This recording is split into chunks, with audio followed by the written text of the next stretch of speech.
We hope everyone is at home, well, and staying safe, as well as socially distant, and helping to flatten the coronavirus curve. Even as such, city business does go on. So that's why we're getting ready for the upcoming virtual city council meeting set for Tuesday, the 21st day of April, 2020. From my home office, this is the 111th edition and first home edition of Council Countdown on FBTV. Hello again, everyone. I'm Tom Bryson. During the next few minutes, we're going to go into detail on the upcoming City Council consent agenda and run down the other items on the regular agenda at this unique virtual meeting.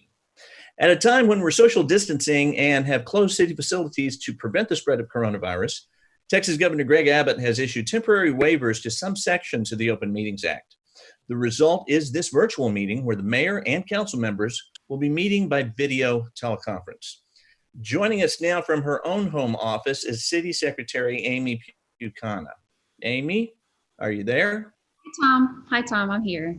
Yeah. How are you doing? I'm doing great. Thank you. Okay.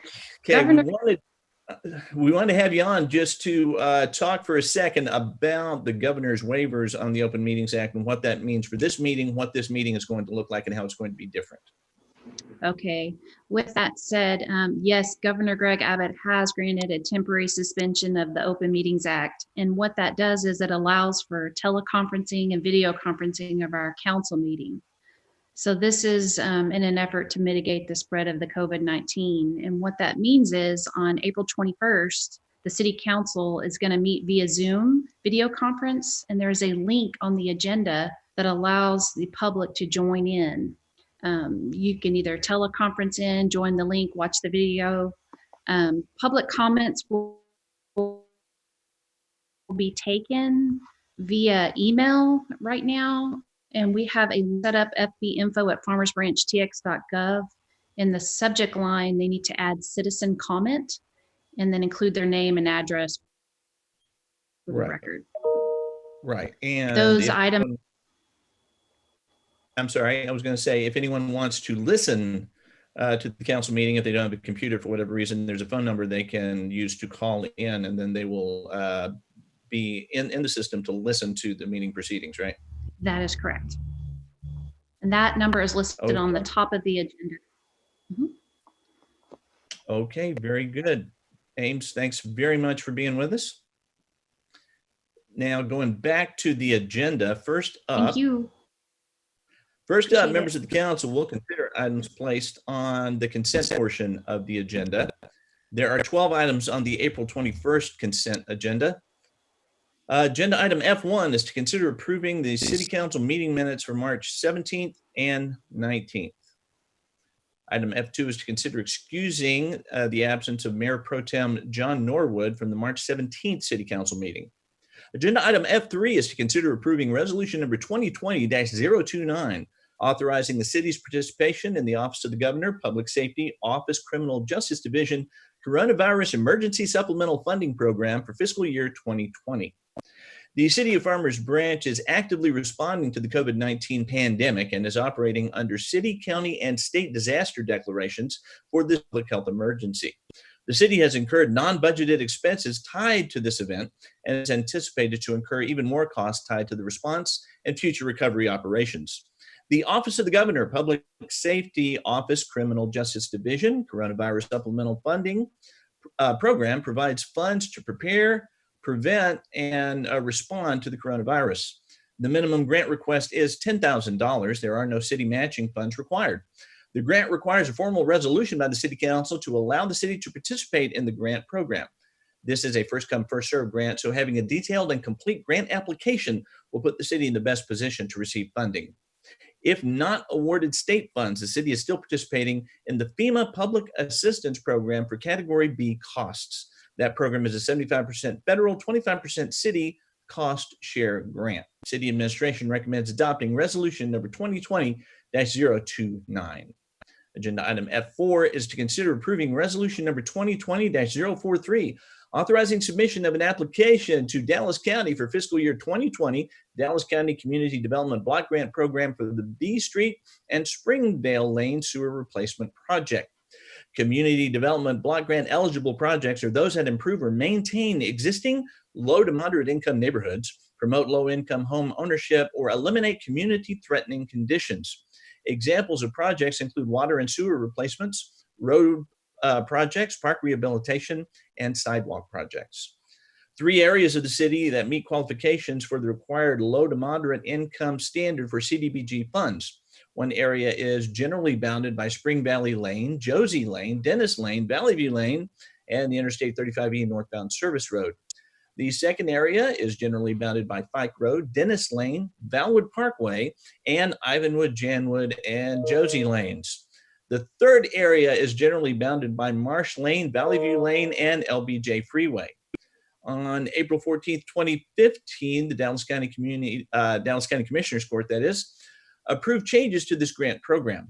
Funding will now be provided on an every other year basis so that one half of the cities participating in the program will receive funding one year and the remaining cities the next.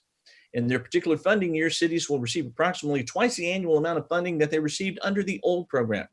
For fiscal year 2020, the city of Farmers Branch is eligible to receive $209,594 in CDBG funds from Dallas County.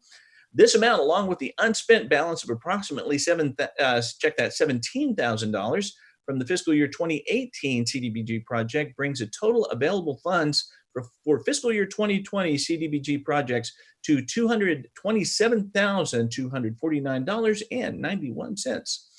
Dallas County will be holding public hearings on July 7th and August 4th to comply with the county requirement to encourage public input. The project that has been identified for the funding is the replacement of approximately 1,100 linear feet, that is, of existing sewer main in the easement between B Street and Distribution Way from Valwood Parkway to Cooks Creek, and 465 linear feet of existing sanitary sewer main in Springvale Lane from B Street to Cooks Creek. The existing clay tile sewer lines are nearly 60 years old and require high levels of maintenance. This project will consist of replacement of all the main service lines and manholes.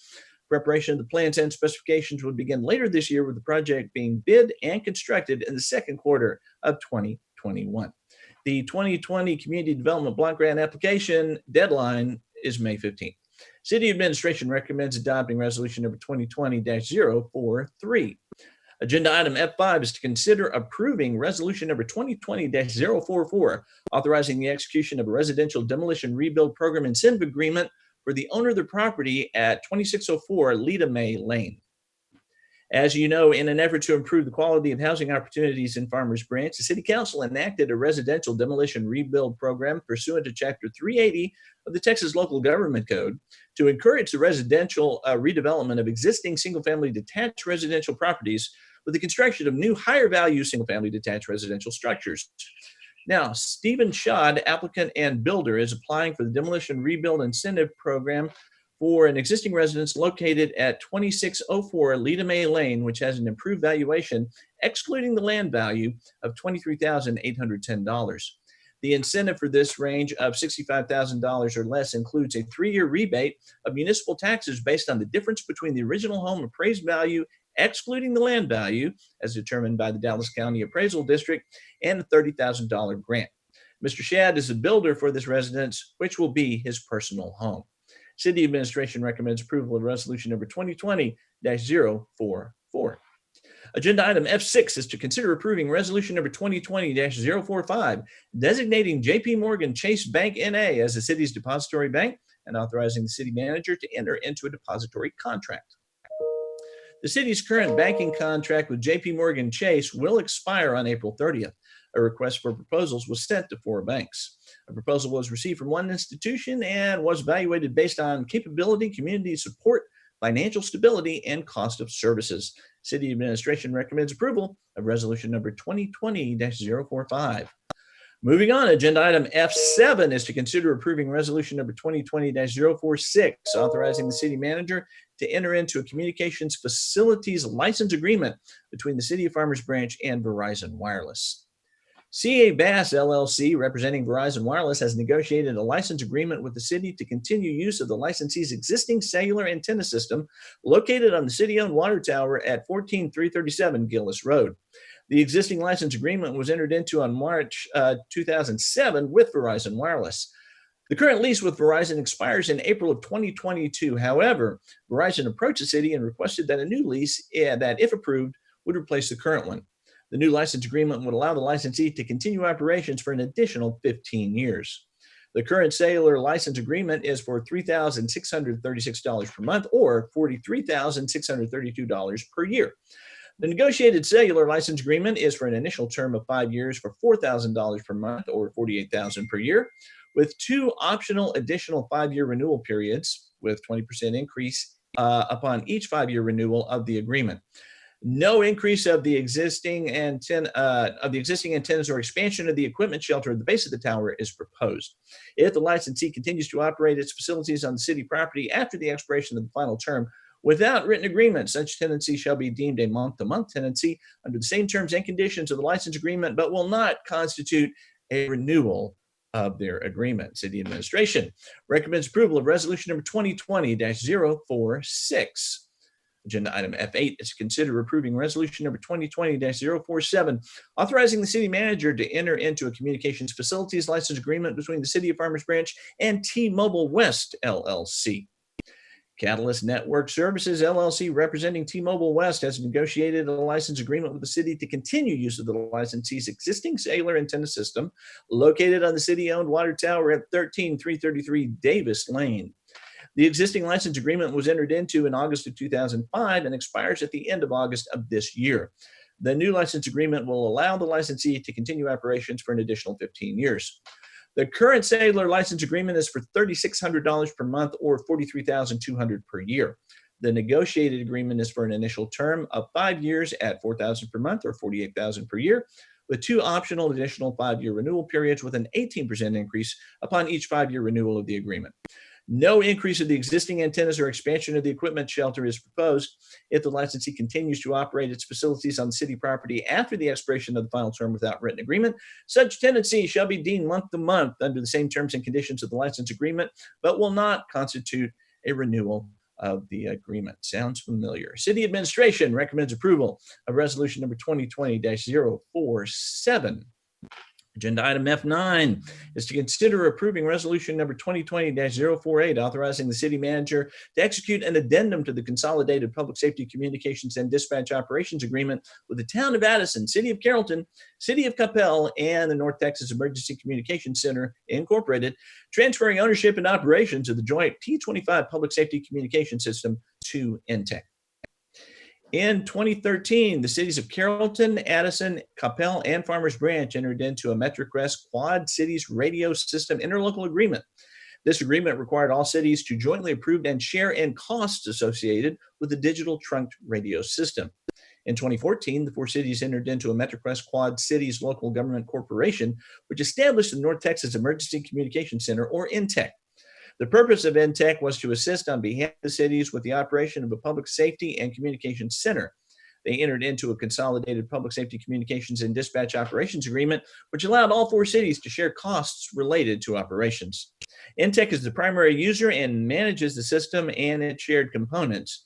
The current operations agreement limits INTEC's ability to make immediate decisions on future upgrades and requests under the current Harris agreements. The proposed resolution authorizes the city manager to execute an addendum to the Consolidated Public Safety Communications and Dispatch Operations Agreement with the 4 cities and transfers ownership and operation of the joint P25 Public Safety Communication System to INTEC. City administration recommends approval of resolution number 2020-048. Agenda item F10 is to consider approving resolution number 2020-049, authorizing the city manager to approve the purchase of 1 replacement roll-off truck for the Sustainability and Public Health Department in the total amount of $171,688 from MHC Kenworth through the Sourcewell Purchasing Cooperative. The current fixed asset fund includes 1 replacement roll-off truck for the Sustainability and Public Health Department. The vehicle being replaced meets the recommended replacement criteria based on life cycle costs, age, and utilization. City staff requested quotes from the Sourcewell Purchasing Cooperative. City administration evaluated quotes as to meeting specifications and desires to award the purchase of the replacement roll-off truck to MHC Kenworth. The budgeted amount for the roll-off truck is $200,000. A quotation came in $28,312 under the budgeted amount. City Administration recommends approval of resolution number 2020-049. Almost there. Agenda item F11 is to consider approving resolution number 2020-051, authorizing an agreement with Lockwood, Andrews, and Newnham Incorporated for professional design services of FB Creek Erosion Repair Reach 1 project in the amount of $197,000. On June 19, 2018, Friesen Nichols presented a project prioritization list for council for Farmers Branch Creek that was established during the creek study. From this list, there were 24 projects identified requiring erosion repair work. Based on the need to make these repairs in order to stabilize the overall creek, City Council directed staff to move forward with the design and subsequent construction for the erosion repair projects based on a reach concept. Staff was to group the projects within a given reach of the creek that affected multiple properties. The city has negotiated a professional services agreement with Lockwood, Andrews, and Newnham Incorporated for the design of improvements identified as Reach 1, which includes sites E3, E4, E5, and E6 as presented by Friesen Nichols CIP prioritization project list that fall upstream of the Marsh Lane to the city limits and just downstream from the Marsh Lane Bridge. City Administration recommends approval of resolution number 2020-051. And agenda item F12 is to consider appointing an advisory committee representative and alternate representative to the Trinity River Authority Central Wastewater Treatment System. This is an annual appointment of a governing officer to be a voting member of the advisory committee for the Trinity River Authority Central Wastewater Treatment System. These members serve a one-year term in accordance with the Central Regional Wastewater System bylaws. Typically, the city appoints a city council member to serve as a contracting party representative, and a staff member is appointed as the alternate. Last year, Mayor Pro Tem John Norwood served as representative, and Utility Superintendent Craig Hahn served as the alternate representative. Both are seeking reappointment. That was it for the consent agenda. Here are the few items coming up before the council on their regular agenda. Agenda item G1 is to receive an update on COVID-19 and consider approving additional funding to MetroCrest services. And agenda item G2 is to discuss agenda items for future city council meetings. And that will do it for the April 21st agenda. For more information on those items or the full agenda, log on at farmersbranchtx.gov. Every regular meeting of the Farmers Branch City Council can be seen live on FBTV. That is Spectrum Cable Channel 16 in Farmers Branch, AT&T U-verse Channel 99 throughout the Dallas-Fort Worth Metroplex, or online right here at www.farmersbranchtx.gov. It is important to note that this virtual meeting can still be seen on those regular broadcast channels. This City Council information program will be made available simultaneous to the agenda posting on the Friday before each regular City Council meeting, and will air prior to the live meeting as well as before all council meeting replays here on FBTV. That replay schedule is at 6 p.m., 7 days a week. All meetings are subject to change, so stay tuned to FBTV for any updates and more information. In the meantime, the April 21st virtual meeting of the City Council starts at 6 p.m. this Tuesday evening. We certainly hope you can tune in. Until then, for everyone involved in making this happen, I'm Tom Bryson. You are watching continuing coverage of the Farmers Branch City Council on FBTV. Please stay with us.